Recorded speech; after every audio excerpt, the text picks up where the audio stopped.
Dando continuidade, pessoal, vamos determinar o vetor carregamento, né? De acordo com a carga 04, que é esse momento aqui aplicado na rotulação em D, ok, pessoal? Quando vocês vão lá na tabelinha do professor Libânio, né? E esse aqui a gente pode até fazer como exercício, tem esse exercício feito num dos exercícios lá no semestre passado, né? Que a gente determina que quando eu aplico momento M numa extremidade rotulada, esse momento vai ser transmitido a metade para o engaste, ok? E no mesmo sentido. Então, se você tem aqui um momento de 5 toneladas atuando no sentido horário, você vai ter uma transmissão também no sentido horário da metade deste momento, ou seja, de 2,5 tonelada metro. Beleza? Então, pessoal, agora ficou fácil nós determinarmos o vetor carga apenas com essa força de 5 atuando. Perceba que aqui no ponto C eu vou ter o que? Vou ter uma chapa. Então, essa chapa vai captar esse momento. Beleza? Então, o vetor S0 vai ser igual a quem? Primeira posição é chapa 1, não tem nada a ver com esse carregamento que está atuando aqui em D, né? Ó, a chapa 1 está aqui, ó, a chapa 1 está aqui, está atuando aqui. Então, a metade, que vai ser 2,5, vai ser captado pela chapa que está aqui. Beleza? E notem que esse 2,5, pessoal, ele está no sentido que anti-horário, né? Ó. Então, primeira posição vai ser 0, que a chapa 1 não tem nada a ver. E a segunda posição vai ser com relação à chapa 2, que vai ser menos 2,5 tonelada metro. Então, pessoal, percebam que foi até fácil, né, nesse primeiro exercício que nós estamos trabalhando, determinar o vetor carregamento, né? E lembrando que o vetor carregamento que sempre nós definimos foi o que? Foi as reações. Beleza, pessoal? Então, o que é que nós vamos fazer agora? Vamos trabalhar com a matriz de rigidez. Depois nós vamos definir quais são os carregamentos que a gente vai utilizar. Eu escolhi dois, pessoal. Vamos escolher o carregamento 1 com mais o carregamento 2. Professor, por que você não escolheu os outros? Pessoal, tenha calma que a gente vai resolver os casos, né, outros exercícios com esses casos que a gente tem aqui de momento aplicado. Beleza? E eu vou explicar por que os momentos aplicados, o que é que vai acontecer no andar da carruagem do nosso exercício, né? Então eu escolhi o carregamento 1 somado com o carregamento 2, beleza? E depois a gente vai falar com relação ao vetor carregamento desses dois casos. É só somar, beleza, pessoal? Mas vamos para adiante. Vamos agora, pessoal, para o nosso terceiro passo, que é determinar a matriz de rigidez, ok? Então, quando eu vou determinar a matriz de rigidez, pessoal, vocês podem perceber que a matriz de rigidez, você tem que primeiro se preocupar com quem? Com o sistema de referência, né? Ó, então, o sistema de referência é que vai dizer quem é que você vai fazer um esforço para ter uma deformação unitária. Neste caso, nós colocamos a chapa 1 e a chapa 2. Então, nós vamos ter primeiro a configuração de deformado da chapa 1, e a chapa 2 tem que ser 0, depois a gente faz a deformação unitária na chapa 2 e a 1 tem que ser 0, né? Como a gente já viu nos exercícios na parte teórica. O que vocês têm que ter cuidado, pessoal, é o que? A rigidez, né, ela depende do sistema de referência, isso a gente sabe, e também depende das características físicas e geométricas da estrutura. Então, note que aqui eu tenho a estrutura, eu disse que para adotar o EI, ou seja, a rigidez, a flexão, igual a 10 a quinta tonelada metro quadrado. Por que tonelada metro quadrado, pessoal? Porque o E, qual é a unidade do modo de elasticidade? É pressão, é T por metro quadrado. Quando você multiplica pelo momento de inércia, que é metro ao quarto, vou cortar com o quadrado lá embaixo, fica T tonelada metro quadrado. Tem isso aqui, pessoal, nada mais é do que a rigidez e a flexão, né? Sendo que você tem que ter cuidado, porque eu defini nesse caso, ó, que essa barra aqui, ó, o momento de inércia dela não é I, é 2I, ou seja, eu dupliquei a rigidez dela no momento de inércia, beleza? E essas outras barras são I. Tá entendendo, pessoal? Professor, mas isso é pegadinha. Não é pegadinha, pessoal. Realmente, quando eu vou fazer prova, eu não vou ficar preocupado em ficar pegando vocês com isso aí, não. Mas tem professor que faz, né? E vocês terem noção de que vocês têm que saber as características físicas e geométricas de cada elemento de barra. Por quê? Porque quando eu for trabalhar com a rigidez dessa barra, eu vou estar preocupado com as características físicas e geométrica dela, ou seja, vou preocupar com o E dela, ou seja, ela é feita de quê? De concreto, de aço, de madeira. Vou estar com o I dela, com o L dela, tá entendendo? Então é isso que vocês têm que ter cuidado, porque a partir de agora nós vamos ter que se cuidar com relação às características físicas e geométricas de cada elemento de barra, porque a rigidez depende disso. Beleza, pessoal? Então, para isso, o que foi que eu fiz? Eu coloquei dois esqueminhas aqui, ó, né, ó, bem ghost, né, bem fantasma mesmo, porque nós vamos colocar uma configuração deformada e vamos ver quais são os esforços necessários para que essa configuração de deformada seja construída, seja determinada. Tá entendendo, pessoal? Então, eu fiz um esquemazinho bem fraquinho, porque como o meu sistema de referência, eu coloquei isso aqui como sendo na chapa 1 e aqui como sendo na chapa 2, pessoal, o que é que a gente vai ter que fazer? Como eu falei, né, o primeiro índice é o que é que você está deformando unitariamente. Então, como o índice 1 é essa chapa, eu vou aplicar uma rotação unitária nela, ok? Olha a simbologia de chapa. Eu vou ter uma chapa aqui, eu coloco o dedo bem forte e giro para ter aquela configuração deformada. Agora, pessoal, essa configuração tem que ser unitária. Não é apenas um, não, é mais um.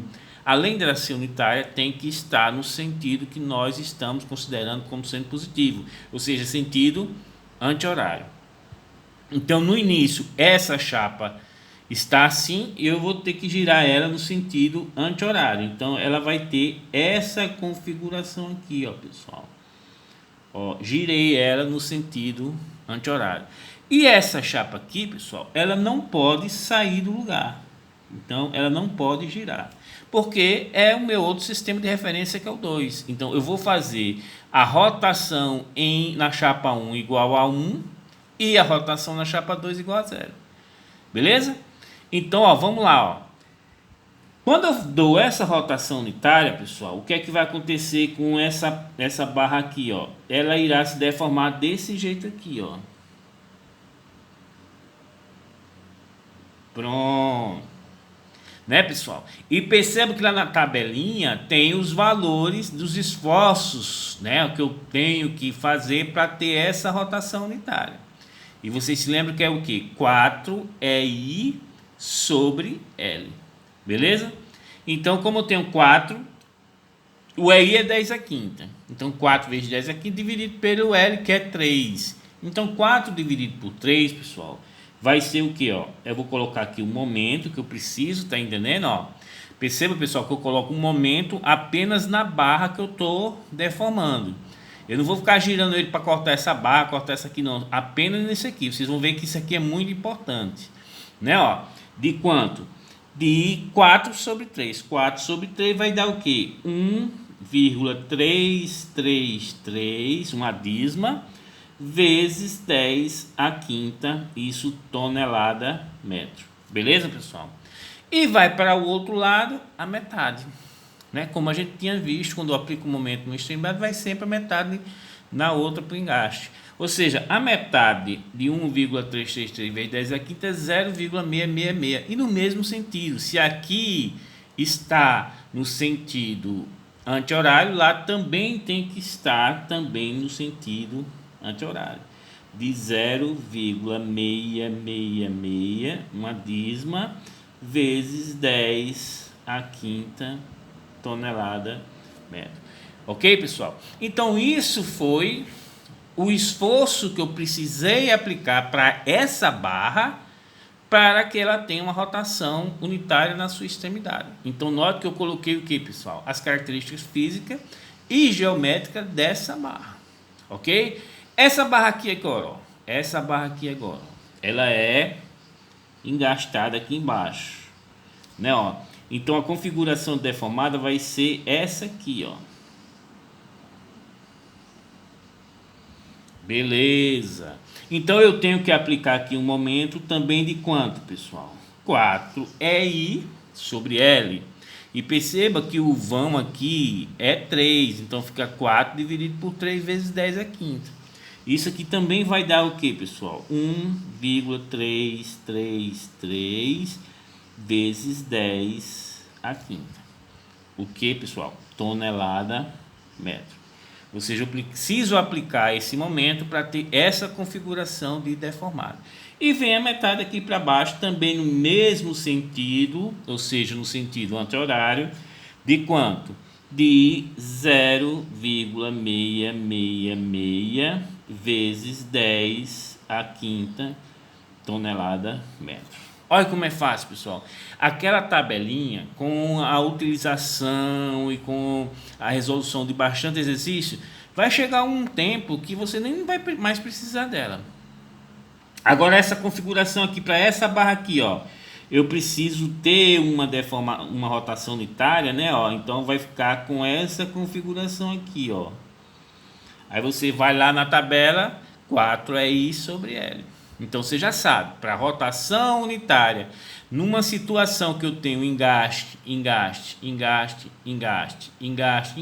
é 4EI sobre L de um lado, e lá do outro lado a metade, 2EI sobre L.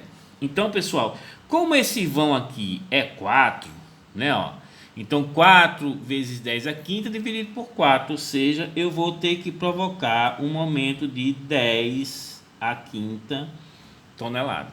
E para o outro lado, né, ó, no mesmo sentido, ou seja, anti-horário, a metade de 1, ou seja, 0,5 vezes 10 à quinta tonelada metro. Faltou o metro aqui, ok? Pronto, pessoal. Qual foi a configuração de deformada que eu tive aqui? Foi rotação unitária da chapa 1. Então, o primeiro índice vai ser 1. Então, eu vou achar o termo S1, S1. Então, sempre o primeiro termo, como a gente via aplicando também na teoria anteriormente, o primeiro índice significa dizer aonde é que você está dando uma rotação unitária. Aqui é na chapa 1. Então, S1, S1. Depois vou colocar S1, 1, ou seja, devido à rotação unitária da chapa 1, qual é o esforço na chapa 1? Aí aqui, pessoal, eu tenho 3 esforços, então eu estou perguntando o que? A resultante, ok? Então vai ter o que? 1,333 mais 1,333 mais 1, ou seja, somando tudo vai dar 2,666, né? Ó, é 2? Não. É 3, né? 1,333 mais 1,333 dá 2,666. Com mais 1, 3,666, ou seja, uma dízima, ok? Vezes 10 à quinta tonelada metro. S1, 2. Devido à rotação unitária da chapa 1, qual é o esforço na chapa 2? 0,5 vezes 10 à quinta tonelada metro. Beleza, pessoal? Então, eu determinei o que? A minha primeira linha da minha matriz de rigidez. Percebam que essa barra aqui, ó, não saiu do canto, tá entendendo? Eu não precisei deformar. Então, o esforço aqui vai ser o que? 0 e 0 nas suas extremidades. Eu não vou nem mexer com ela. Então, pessoal, eu tenho a primeira configuração de deformado. Então, evitem colocar os momentos cortando uma barra na qual você não está colocando esforço nela. Então, perceba que todos os esforços nas barras estão cortando. Então, eu já sei qual é o esforço aqui, já sei qual é o esforço aqui e já sei qual é o esforço aqui. E isso vai ser muito importante no nosso quinto passo, que vai ser a determinação das ações de extremidades. Beleza? Pronto, agora vamos, pessoal, para a nossa segunda configuração de deformada, que é o que? Rotação unitária, agora da chapa 2, ok? Então, o que acontece, pessoal? Tá aqui a chapa 2, aqui a chapa 1. Agora, essa chapa 2 terá que ter uma deformação unitária e a chapa 1 não pode o que? Sair do lugar, beleza? Então, aqui eu vou, ó, perceba, pessoal, que eu tenho que girar isso aqui no sentido que anti-horário. Então vai ter que ser assim, ó. Tá vendo, ó? Então perceba também que essa barra aqui, ó, ela é engastada porque eu coloquei uma chapa e apoiada, tá entendendo? Então a configuração de deformada vai ser diferente dessa aqui, tá vendo? Ó, aqui você não pode, aqui como é engaste, não pode ter rotação. Mas aqui pode, então vai ficar dessa forma aqui, ó. Pronto. Beleza? E essa aqui, ó, como a chapa 1, ela não pode girar, ela não pode se deformar, ela permaneceu na posição que é para ser, beleza? Então ficou essa configuração de deformada, ó. Beleza? Pronto. Aqui, pessoal, tanto essa barra, ela não saiu do canto. Como ela não saiu do canto, quais são os esforços que eu tenho nela para ter essa configuração? Nenhum, ela não se deformou. Então aqui é 0, 0, 0, 0. Essa chapa não deixa passar esforço para essas barras. Beleza? Então agora vamos achar os esforços. Para essa barra aqui, ó, qual é o valor do momento que eu tenho que aplicar aqui, né, ó, sentido anti-horário, para gerar essa rotação? 4 é I sobre L. Como esse vão é 4, 4 dividido por 4, 1 vezes 10 a quinta tonelada metro. Então eu vou a metade para o outro lado. A metade de 1 é quanto? É 0,5. Com o mesmo sentido, ó. Sentido anti-horário. Ok? Aí, professor, qual é o valor do momento agora para eu ter essa rotação unitária? 3 é I sobre L. Então perceba, pessoal, quando você tem engaste e apoio, ele é menos rígido. Então você precisa fazer menos esforço para ter uma rotação unitária. Já engaste é mais rígido, né? Ó, isso se você considerar uma barra com o mesmo L. Então aqui vai ser 3I sobre L, aqui vai ser 4I sobre L. Se você tiver o mesmo tamanho, ok? Então você vai ter uma situação engaste apoio menos rígido que engaste. Obviamente, se você diminuir o tamanho, tá entendendo? Ou aumentar a inércia, não é, pessoal? Ela vai ficar mais rígida. E foi exatamente o que eu fiz. Eu coloquei a inércia dessa porcaria aqui igual a 2i. Então, como é que vai ficar? O momento que eu preciso para ter essa configuração de deformada vai ser o que? 3 é I sobre L, sendo que esse I é 2i. Então, vai ficar 3 vezes 2i, 6i. Dividido pelo vão, que é L, pessoal, que é 3, vai ficar o quê?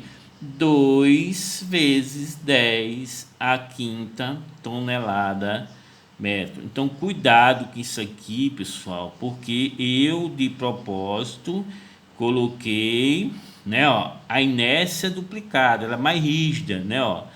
Então, o que acontece? Vocês têm que ter cuidado com as características físicas. Então, tem gente que vai colocar 3 é I sobre L, e o L é 3, então 3 dividido por 3 vai dar 1, mas na hora que aqui, de forma até proposital, né, para vocês se tocarem, eu coloquei a inércia duplicada. Então, a inércia, quando você duplica, você está duplicando a rigidez. Beleza? Ah, professor, então quer dizer que eu tenho uma peça de 10 centímetros de altura. Se eu colocar 20 centímetros, duplica a inércia. Não precisa 20 centímetros. Não precisa ser o dobro.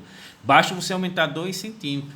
Se você calcular a inércia de uma perna manca, que é de 8 por 5, ela é bem menor, seja-se a metade da inércia se você colocar uma perna manca de 10 por 5. Então, você aumentou 2 centímetros e quase que duplica o momento de inércia. Beleza, pessoal?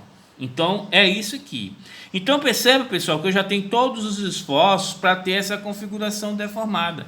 E essa configuração de deformada é qual? A rotação unitária da chapa 2. Então, aqui eu vou ter o índice 2 e o índice 2.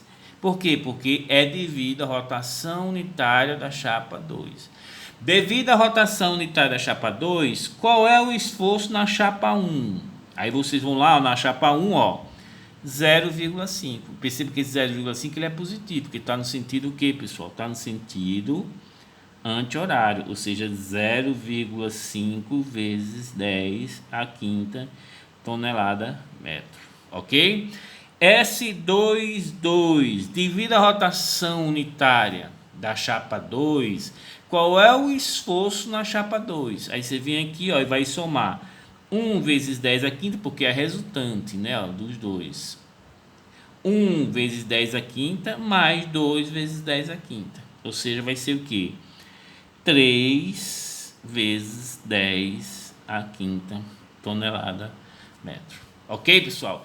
Com isso, pessoal, percebam que eu consegui, pessoal, a simetria que a gente já tinha definido, né? A matriz de rigidez, quando você adota deformações unitárias, ou seja, deformação igual a 1, ela é o que? Simétrica. Ou seja, o S12 é igual ao S21. Perceba que a gente obteve o mesmo valor. Com isso, pessoal, eu tenho a matriz S, vai ser igual a quanto? Primeira linha, 3,666, uma dízima, 0,5, aí aqui, ó, segunda linha, 0,5 e 3, né, ó, tudo isso multiplicado por 10 a quinta. Como eu só tenho um momento, né, ó, tonelada metro. Por que só tem momento, professor? Porque eu só tenho chapa. Então, quando tem um chapa, vamos preocupar com o momento, né, ó. Então, o esforço é o que? É momento. A deformação é o que? Rotação. Beleza? Se fosse uma setinha, força. Deformação, deslocamento linear. Beleza, pessoal? Então, pessoal, vocês podem perceber, vocês vão verificar isso. A determinação da matriz de rigidez é muito fácil. É muito fácil. O mais difícil, não vou dizer que seja difícil, que não é, mas o mais complicado é o vetor devido ao carregamento, que vocês vão penar um pouquinho. Ok? Mas a matriz de rigidez não vai ter dificuldade nenhuma. Então, pessoal, de mão da matriz de rigidez, né, ó, o que é que a gente vai fazer? Vamos para o nosso quarto passo, né, ó, que é determinação, né, do sistema, ou seja, a gente vai resolver o sistema para saber qual é a deformação, né, ó. Então, o método da rigidez está aqui, ó, a matriz de rigidez, que a gente já sabe, vezes o vetor das incógnitas, que a gente definiu no primeiro passo, quando vocês estabeleceram o sistema de referência. Então, achou o sistema, definiu o sistema de referência, você sabe quais são as incógnitas que você tem que determinar. Então, aqui a gente não sabe, só vou saber quando resolver esse sistema. Mas o vetor devido ao carregamento externo, isso aqui vai ser igual a 0. Ok, pessoal? Então, isto aqui é o método da rigidez. Mas perceba, pessoal, que esse vetor aqui, que é o vetor S0, que nós vamos colocar aqui de acordo com as cargas que a gente vai definir, né, ó, ele é uma reação. Mas quando você for resolver esse sistema, o que acontece? Ele vai pular esse sinal de igual aqui, né? Vocês sabem, toda vez que você pula a cerquinha do igual, o que é que acontece? Você inverte o sinal. Então, se ele aqui é uma reação e pula e inverter o sinal, ele passa a ser o que, pessoal? Uma ação. Então, cuidado quando vocês forem resolver esse sistema. Tá entendendo? Então, vamos lá. Qual é os carregamentos que eu defini, pessoal? Então, eu defini que vamos trabalhar apenas com esses dois carregamentos. O carregamento 1, que atua aqui, ó, desse ponto até B, e o mesmo, com o mesmo carregamento, vai de B até C. Então, aqui são dois carregamentos diferentes, né, ó. A gente poderia, como vocês vão fazer em casa, vocês podem trabalhar com esse carregamento mais esse, né, entendendo? Depois retira esse, ou só com esse. Pessoal, você tem uma possibilidade. Quando você tem os vetores carregamentos, né, ó, você pode trabalhar. Então, eu gostaria que vocês em casa fizessem essa estrutura, né, ó, com todos os carregamentos, Então isso aqui, então fizesse um só com esse, depois um só com esse, um só com esse e um só com esse. E depois você trabalhasse com combinações, ou seja, esse com esse com esse, o quanto você quer, tá entendendo? Porque, pessoal, somente para a gente ir verificando se realmente tudo bate, tudo fica ok, ok? Então eu escolhi esses dois carregamentos, pessoal, que eu vou colocar aqui o carregamento 1 e o carregamento 2, ou seja, eu vou colocar o carregamento 01 mais o carregamento 02. Ou seja, pessoal, eu vou utilizar os dois vetores, né, que nós determinamos com dois carregamentos. Então, o primeiro vetor, pessoal, então o meu vetor S, ele vai ser igual ao vetor S0 que nós achamos do carregamento 1 mais o vetor S0 que nós achamos do carregamento 2, beleza? Então vamos lá, ó. Qual foi o vetor do carregamento aqui? Aí vamos achar um novo S0. O vetor do carregamento S1, né, o carregamento C01, foi esse aqui, ó. Então foi quanto? Ó? Menos 1,3333, né, e 0. E vou somar com o que nós achamos no carregamento 2, que foi esse aqui, ó. Ou seja, mais 2,6666, uma dízima, e menos 2,6666, outra dízima. Beleza, pessoal? Então, ok. Então, pessoal, o vetor S0 que eu vou colocar no sistema vai ser a soma desses dois vetores, né? Ó, então, menos 1,333 mais 2,6666, quando você colocar na calculadora, você vai encontrar 1,3333, uma dízima, né? Isso que, pessoal, tonelada metro. Quando você soma 0 mais menos 2,66, vai ficar o quê? Ó? Menos 2,6666 tonelada metro. Ah, professor, então significa dizer, se eu quisesse levar em consideração o carregamento 3 também, eu iria somar junto com esse o vetor devido ao carregamento 3. Ô menino inteligente, ok? E se eu quisesse só usar o 3 e o 4, eu iria somar o vetor que eu achei para 3 mais o vetor que eu achei para 4, exatamente. E taquei aqui, ó, no vetor S0. Beleza? E a nossa matriz de rigidez que nós determinamos, né, pessoal, foi quanto? Aí eu vou aqui, vou colocar no sistema a matriz de rigidez, que deu 3,666, né, ó, 0,5, 0,5 e 3. Ó, tudo isso multiplicado por quanto? Por 10 a quinta. Ok, pessoal? Então, tá montado o nosso sistema, pessoal. Então, eu aconselho a vocês a fazerem isso na calculadora, beleza? Eu aconselho vocês a fazerem na calculadora. Então, tem uma calculadorazinha, um sisteminha. A gente, no máximo, vai trabalhar com um sistema, no máximo, estourando 4x4. Mas por quê? Porque sempre a gente vai adotar, né, ó, vamos criar forma de reduzir esse grau de liberdade, ou seja, a gente está utilizando os mesmos procedimentos de 10 anos atrás no curso de engenharia que não tinha calculadora, mas hoje, pessoal, tem computador. Por isso que colocaram a disciplina Cálculo Matricial das Estruturas, que eu estou também ministrando. Se vocês quiserem assistir, está no YouTube, né, ó, Cálculo Matricial, e estejam convidados para assistir as aulas. Vocês vão ver que basicamente é tudo que a gente vai fazer, mas programando. Por isso que eu sempre adoto os mesmos passos, né, ó, de forma que lá na frente você vai, já sei, isso aqui o professor fazia num tal passo, e note que vocês vão se acostumar e já fazem isso tudo direto. Então, pessoal, quando vocês colocam isso na calculadora, vocês vão encontrar o seguinte resultado. Para a rotação em B, né, ó, que é o primeiro termo, é relativo à chapa 1, né, ó, eu encontrei menos 4,9612403 vezes 10 a menos 6 radiano. Ah, professor, essa danação de número é porque é um número muito pequeno, pessoal. É 10 a menos 6. Então isso aqui tem 1, 2, 3, 4, 5. Isso aqui vai ser tanto zero aqui na frente que... Beleza? E o valor que eu encontrei resolvendo isso aqui foi de θc foi 9,7157622 vezes 10 a menos 6 radiano. Então este foi o valor que eu encontrei para a rotação em C. Pessoal, quando eu resolvi esse sisteminha, eu não usei esse 10 à quinta.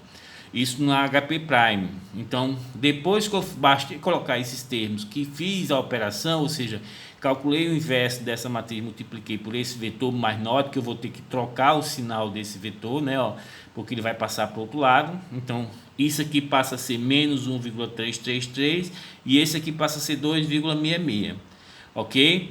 Aí pronto, aí resolve e encontrei esses resultados que são exatamente as rotações de B e C.